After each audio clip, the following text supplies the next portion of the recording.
Even better is when we take complete responsibility for our life. We do our shadow work. We face into all the aspects of ourselves that are really have some funky motivation and coming from some old wounds, and we tend to those pieces and parts and all the layers of who we are.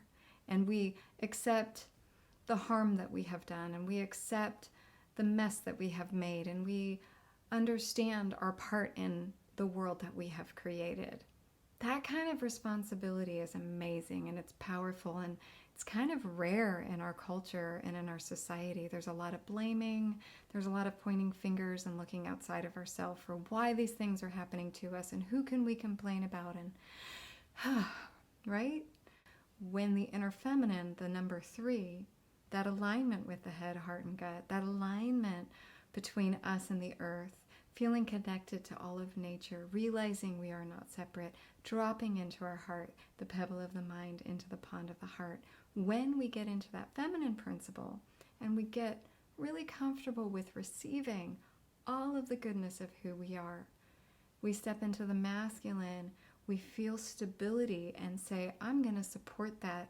I'm going to take action from there.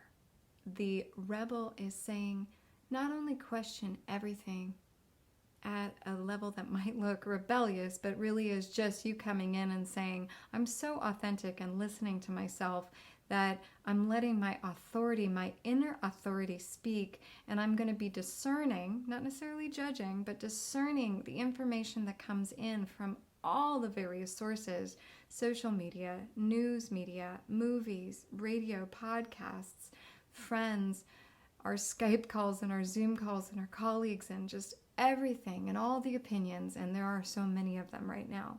The way to sort through that is to step inside and to get aligned and coherent. Be curious about the truth, not in a way that is blaming or competing or in a place of any type of scarcity, but a place of abundance that would say, I'm going to ask questions that hold space for the complexity of life, but still I'm looking for the truth. And the truth is always going to be inside of our hearts. So I'm going to play a song for you. It's called Questions. It's by the artist Astara. Imagine that the universe is singing to you, to the parts of you that might be needing expression right now, that have a lot of questions, and singing to you of that divinity that's inside of you that wants to see the divinity in all things and is asking a whole bunch of questions to sort of disperse the illusions and make space for that knowing with a capital K, that I see the divinity in every single thing that's happening.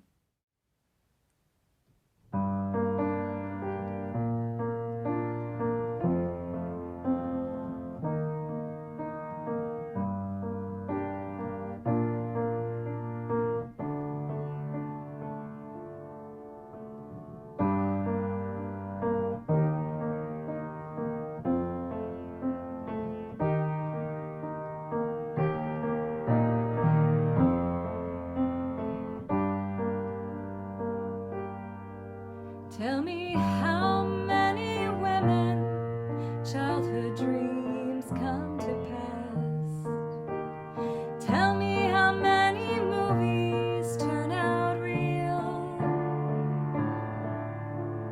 There are so many questions I like to ask, so you can understand exactly how I feel. Tell me how many people wish they were someone else.